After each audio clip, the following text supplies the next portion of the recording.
These are my, I think, diamond painting supplies that showed up, and I'm super excited, but I'm not going to open them till later. But of course, I'm going to open them with y'all. Hey, y'all, hey, it's a Patty with Giddy Things. How are you? I'm excited. We'll see what else we get up to. I have some work to do before I can open that package upstairs. So I have been feeding back to students who are preparing for an essay on a really interesting topic. Let me tell you a little bit about how I structure my English 111, which is the first half of freshman composition for college students at our school. At some schools, it's called lots of other things 101, 115, sometimes 1000 and something. But the way our schools structure it here in the community college system in which I work, it is 111. And so 112 is the second half, which kind of makes sense.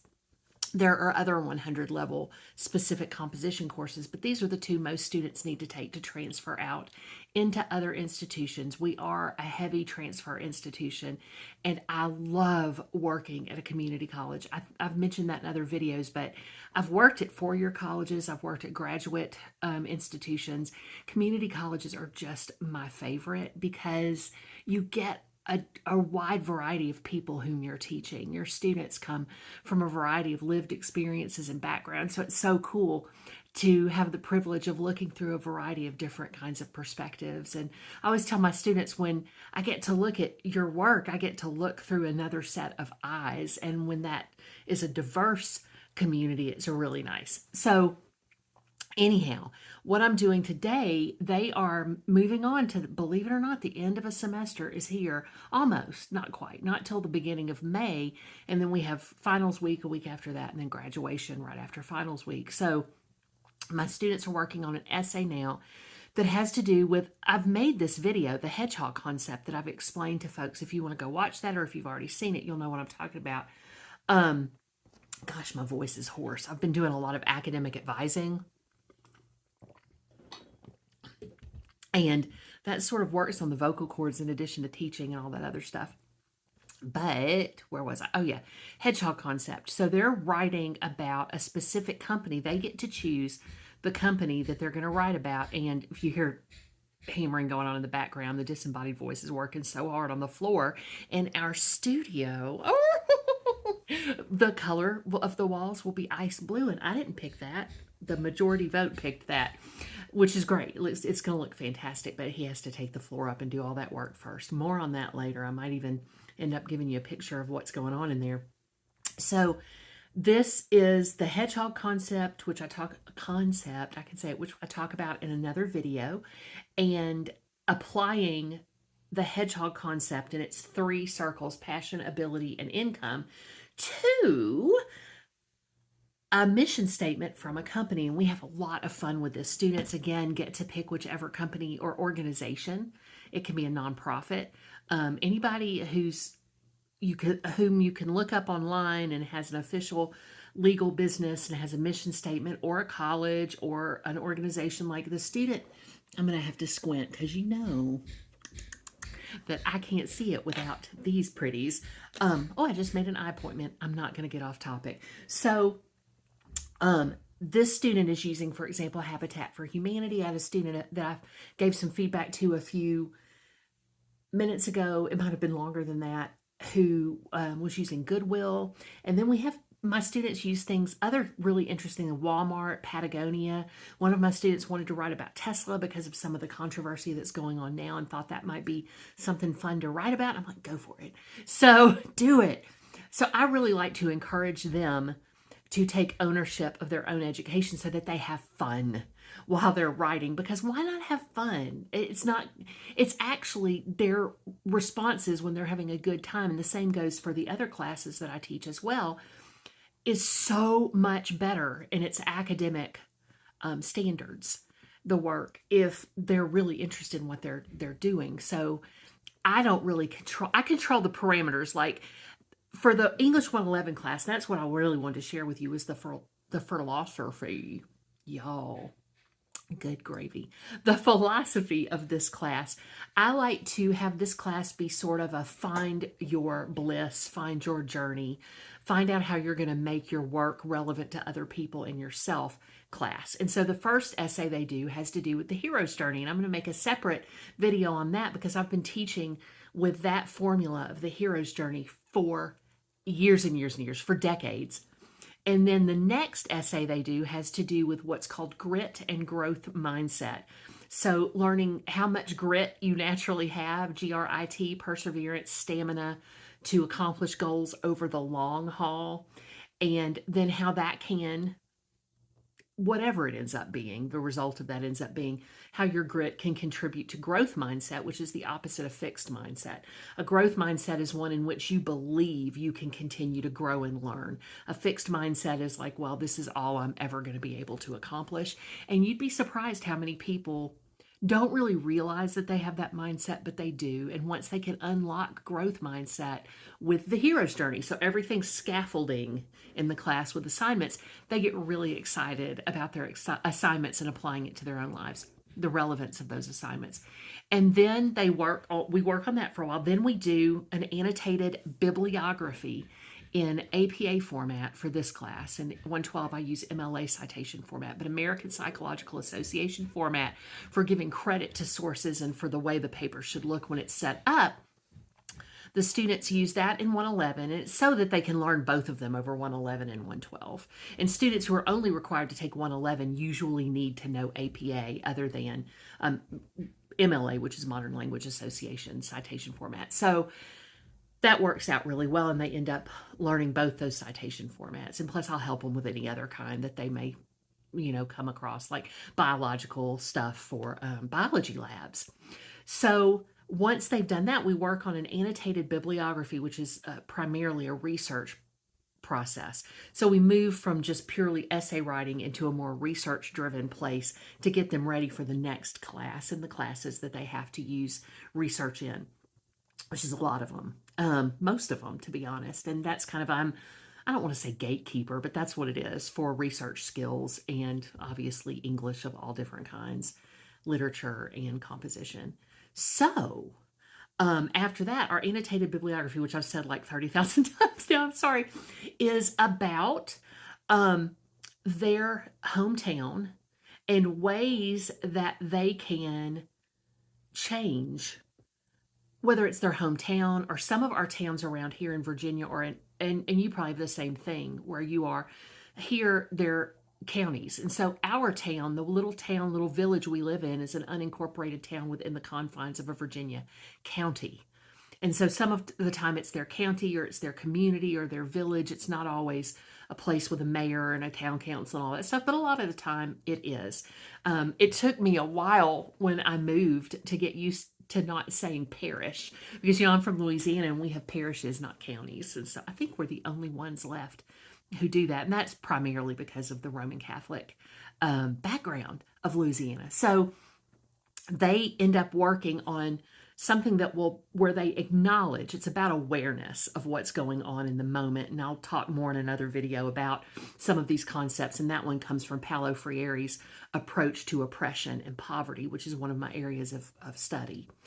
And so they think, and in Appalachia, we have a lot of oppression and poverty. And so one of the ways to help people come out of that, and to help all of us come out of that, is to help people understand, have an awareness, and this is from Paulo Freire, of their own place in the social spectrum and their own place in where they live. And the place where they live, does it place in the social breakdown of everything? Socioeconomic specifically. So they do this research to find out what the pros and cons are from the outside world's point of view of living where they live. And there's always pros, there's cons, but there's always pros. And they, I have to research these assignments before I ever make them. Like, I'll be working on an assignment that I won't deploy for a couple of years, a lot of the time. And so this assignment, I was careful to do the background work to make sure that they would have the resources and data that they needed. So they take those pros and cons, and then they pick one thing that they could change for their community, wherever that community is, for their community, and they can use what they consider their hometown, or they can use if they've moved, that kind of thing. It's up to them, really. But it has to be something they have a knowledge of from having lived there at least for some time. And they take the knowledge that they've gained through research to figure out one thing they could change that would help, an action that they could take that would help their town add to the pros list, right? Their area, their county, their whatever, add to the pros list of why it's a good place to live. And they do that then in a paper. They make a proposal for based on that. Most of the time is how I run it, and as if they're talking to a town council, to be quite honest. So that's what they're doing, and the annotated bibliography really helps them, because what that is when you look up a source, and then underneath the correct citation, in this case APA, American Psychological Association format, of that source, you write an annotation, which is a description of how this source adds value to your research to find the thing that you're going to do that will change your community and put more things on its pro list for reasons to move there, do business there, live there, retire there, whatever the case may be. So that's a really, again, all of these are scaffolded projects, so they add to each other. So you find out about your own personal hero's journey. You learn about grit and growth mindset, which adds to your ability to enact your hero's journey. And then you fan outwards, right? You go in peace and love to serve others. I don't think I've ever told you all this before, but that is how I end every class that we have. I always say, I love you guys, and be sure to ask me any questions you have, get in contact with me about specific things we've talked about in class today, or other questions you have, and then I'll say, and as always, go in peace and love to serve others, right? And so that's kind of where that comes from. So, fun fact, behind the scenes, I guess, sort of.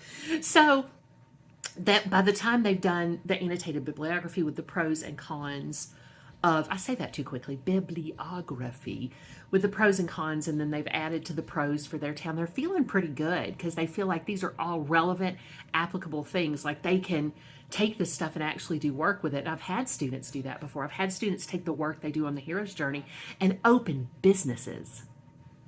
I mean, seriously, years and years of this in this community. I've been working at this institution for 14 years and 3 months, apparently, on the latest count.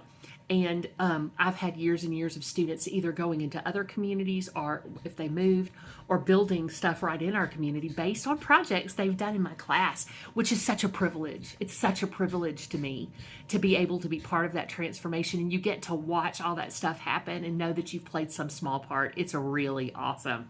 So then the last thing that we do in this class, let's see, we already talked about, the mission statement of Hedgehog. We've talked about that. And then by the end of the class, I have them do a self-evaluation.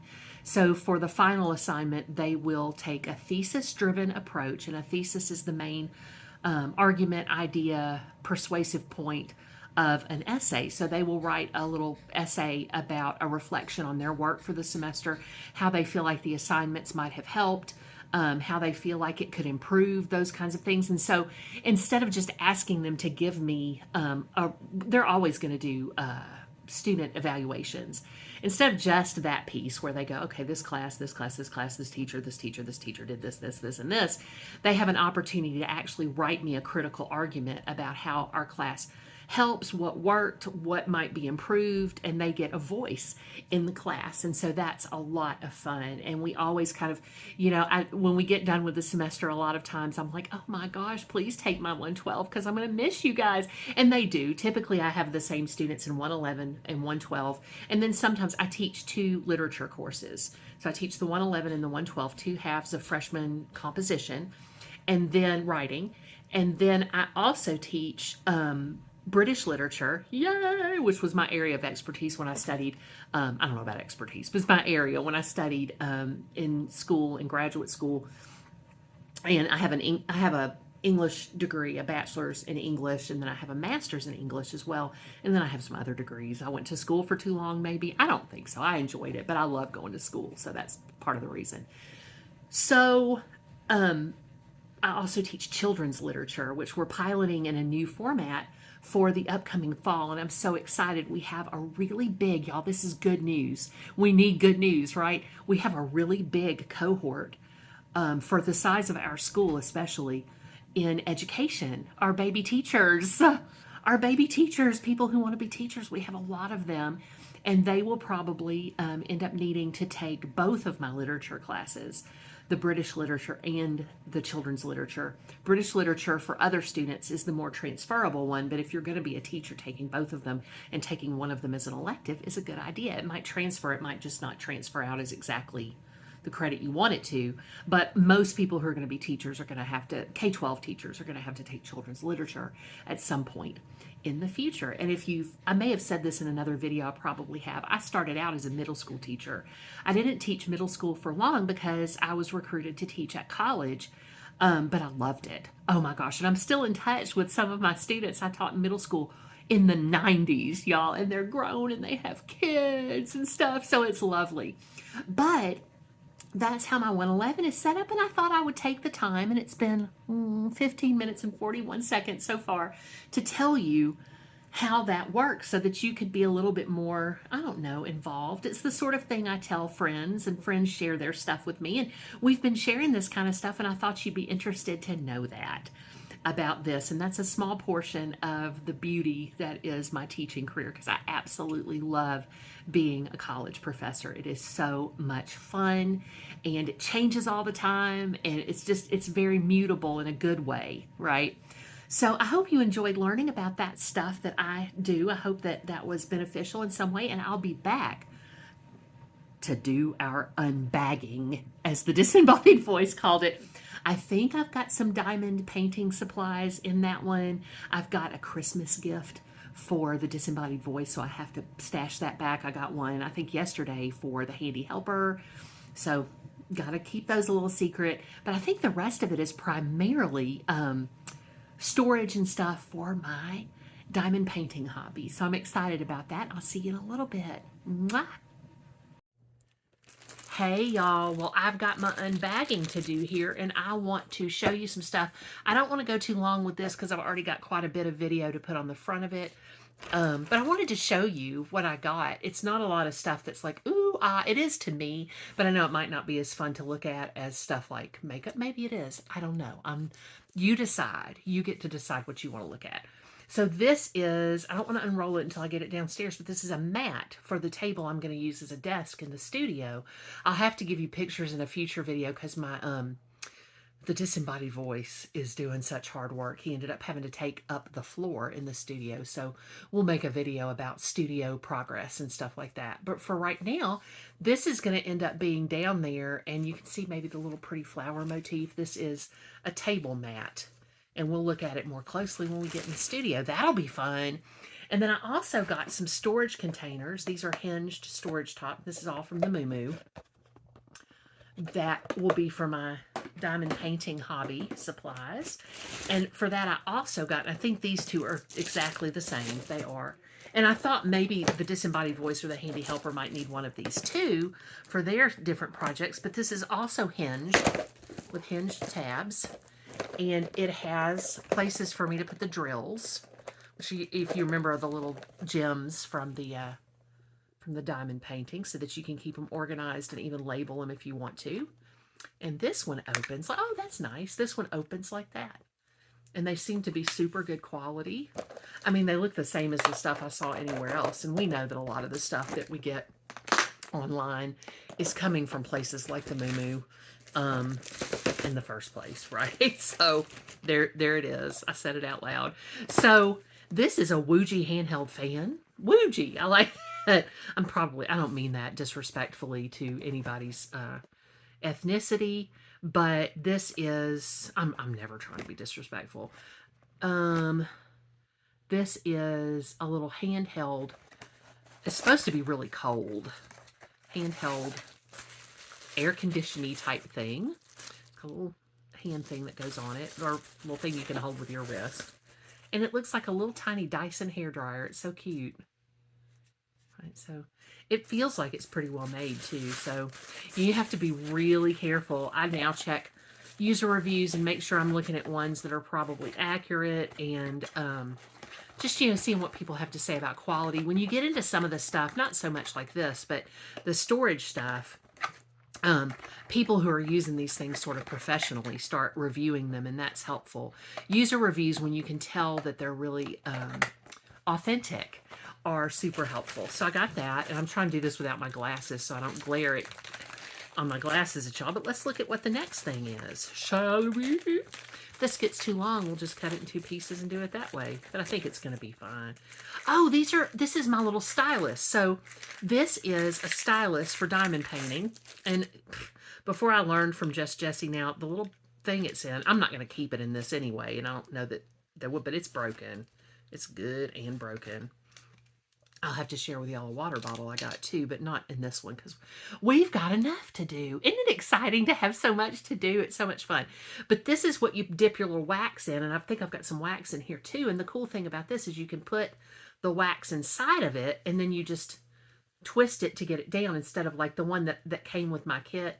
It was very simple, like a little plastic straw type thing, and it worked really well. But with the wax collector at the bottom where you pick up the diamonds to put them on the little diamond painting canvas, and so I'm really excited about that. And this comes, so you load this with, and this comes with several of these. You load this with those little pieces of wax stick, or whatever. I think it's kind of like wax, but I'll have to look and see exactly what it is. You put them in there, and then you can just screw that down, and it brings that down in your stylus to pick up the beads. So that's cool. I'm trying to keep them kind of separate and organized here. So that's what we've looked at already, and you've seen the box like that. Is this a different one? No, I think this is the same. Let me put them side by side. No, these are a little bigger. So this is like the one we looked at when I took the thing out, but they're just, the little boxes are a little bigger. And if I thought that would be something that y'all really wanted to look at, I'd bring them out. So if you want to look at that more later, just let me know. This is one of my diamond kits, and I'm going to try to pop the picture of this up on the screen. This is what it looks like, and it'll be, oh my gosh. Okay. Ooh, Paris. So this goes through China. And there's a consulting business management in Paris, Ile-de-France, that I guess they work with. This one looks really nice, but diamond painting began in Asia. And I was thinking that,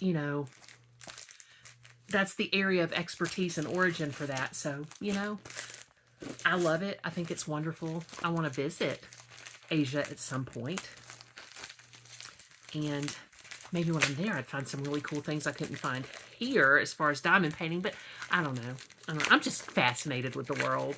Even if I don't get to visit places, I still value them a lot and value their people.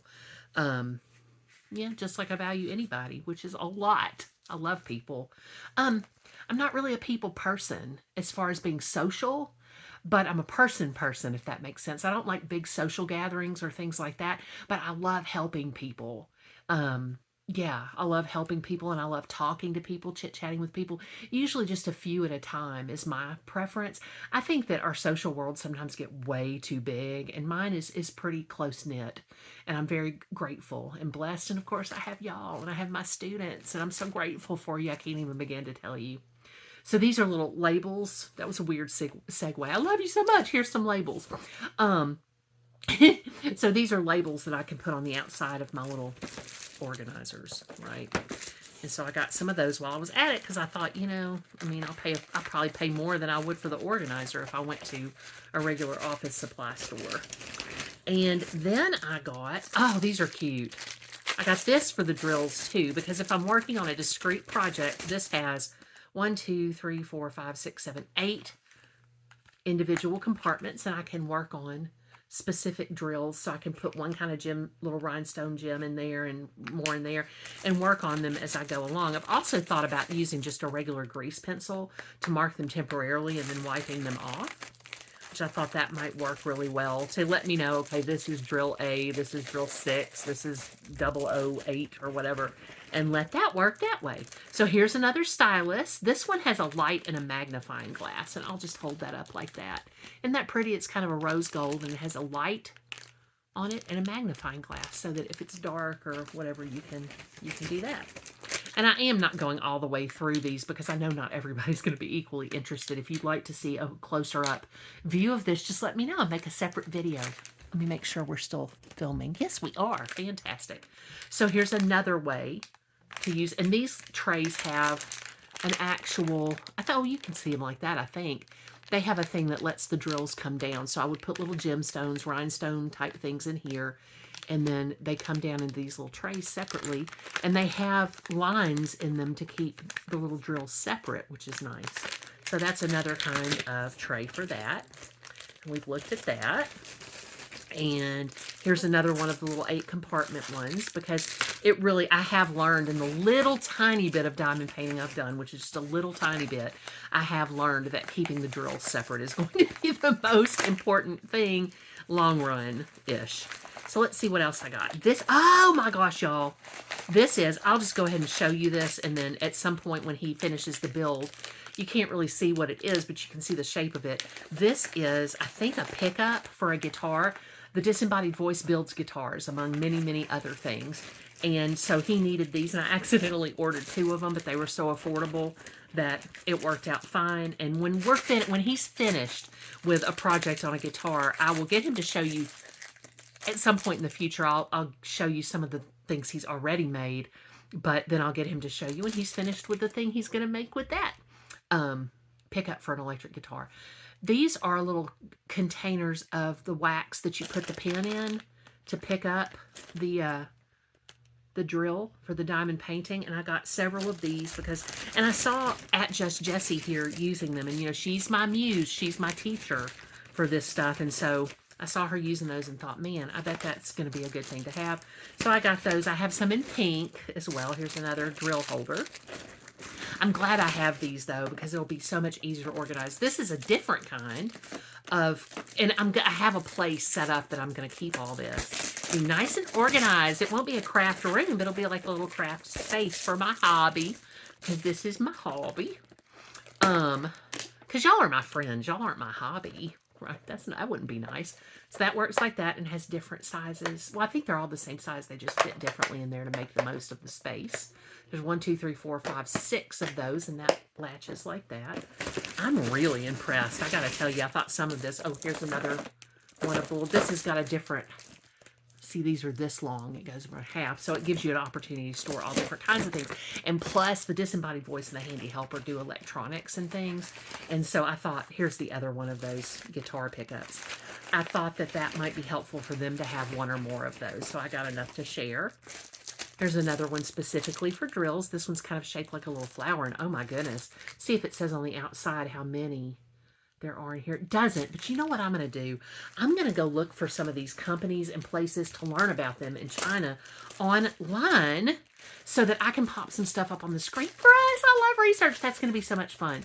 These are little pairs of tweezers, and I'm sure the Disembodied Voice and the Handy Helper have use for these too in their electronics work. Here's a purple pair that you can pick up your drills with, or that you can clean out your stylus with if you're doing diamond painting. So that's kind of fun too, isn't it? And let me see if there's let me see the different things. So there's just more of the, like that's the little one with the latch that we looked at.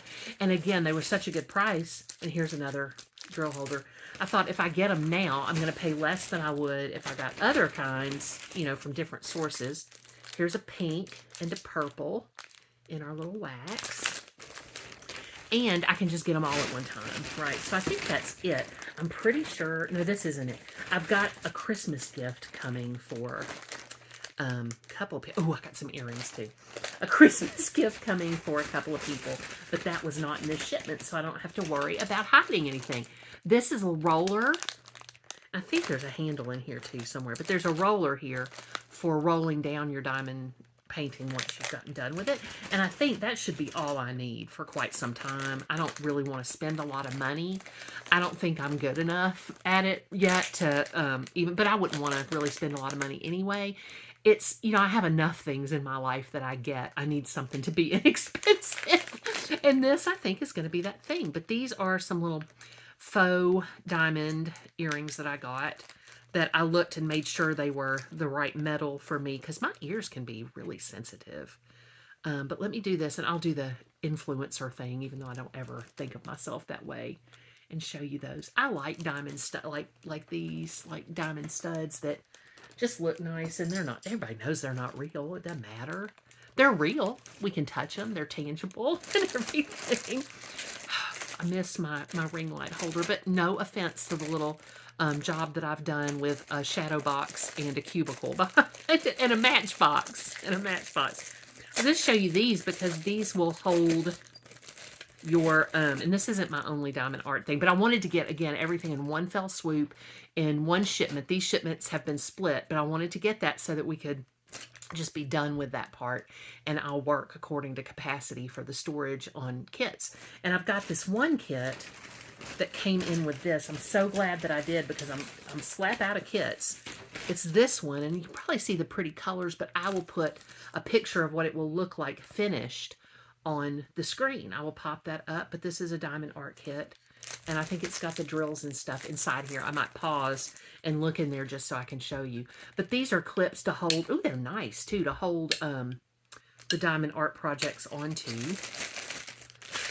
a table or something if you want to keep them nice and neat, and so they don't slip around. Let me open this up real quickly. I'll be right back. Let me tell you what I'm excited about with this kit that's different from the little bookmarks I got, which I loved. But those kits, when they came with, see the little drills? When they came with these drills, they were in sealed bags that I had to cut and then find some place to put them in. And I found some other little Ziploc type things that we had around the house from earrings and stuff like that. But this, y'all, first of all, somebody has written with their own hand on the back of it. That always makes me so happy. And then, oh, that's nice. And then these are the drills, but they're already in little Ziplocs, which makes me very, very happy. I don't have to get all my stuff managed to start working on it, because I can just take out one set of drills. Like this one is 19. I can take that out and see where it is on the project. But this is a more complicated project. Look at all these than what I'm used to doing. It's a lot bigger. I've only done those 6 bookmarks, so we'll see how this goes. And by now you will have seen the picture that I'm working on, and it'll be all illuminated. And of course I'll show you when I'm finished with it, because I'm gonna finish it because I love these, and it's really, again, one of the few things I've ever found that that I'm like, oh yeah, I will definitely finish that. So I'm looking around because I can't see because my glasses. I think I've showed you everything, and this was less of an unboxing, unbagging than it was sharing with you what I had gotten for my diamond painting, and I think that's what I'm going to need for the next bit. Again, I got it in one shipment, so because it was affordable enough to do that. And this is my hobby, and I owe it all to @JustJessie here, whose channel is on YouTube if you're interested in diamond painting. So, and of course these guitar things, will follow up on that with the disembodied voice later. I was going to show you that each one of my kits so far, my kit for my I got the stylus is my kit for my bookmarks that are in other videos. I got one of these again with this kit, which is the stylus that works just fine. There's nothing wrong with this stylus. And so you take this, you dip it in this little wax here, and this tray, and I think you can see the lines in the tray. The lines hold the gems in little straight lines, so you can just pick them up. You pick them up, and then you just put them on the diamond painting as they are marked on the canvas itself. So I hope you enjoyed that. I just wanted to share that with you because it was so much fun, and I wanted to share my excitement about it because I'm so excited about getting my hobby all organized so that I can just pull it out, do it, and then put it back neatly. I also got a desk that is not upstairs right now. It's just a little, I mean, honestly, y'all, I'll have to look up the price, but I paid so little for it in comparison. We found one just like it online at that place that's named after a rainforest.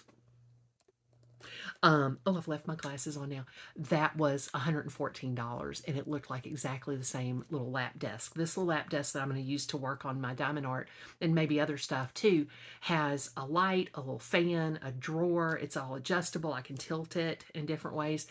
And I don't know the price off the top of my head, but I was like, oh yeah, I'm not going to find one of these somewhere else at any kind of comparable price. And again, I'm all about supporting local business. I'm really big about that. But when it comes to something that I know I'm going to spend a ridiculous amount of money on, that I'm doing for fun, Yeah, I mean, it's for me, I've got other things that I'd rather spend a ridiculous amount of money on. That's no judgment. I think everybody should, like Dawn at Sensible Living with Money Mom always says that there's a reason it's called personal finance. And I agree with her completely. We get to decide the fruits of our labor where they go. But this is going to be pretty much it. We decided that we would stop. We're going to have a stop buying, a no spend while we do that. We decide what we want, then we save up and we get it. We buy it, and then we don't spend any more money and we just save, save, save. So hopefully that works out for us. I hope it does. And again, I hope you enjoyed this. Please do remember how loved you are. I love you, and you are lovable just the way you are right now. You don't have to change anything about yourself at all. At all. For all are one, right? All are one. We are all part of a unified whole. And we need to remember that, because when we hurt one part of that whole, we hurt everyone in that whole, even if we don't feel it immediately. And I mean WHOLE, whole, right?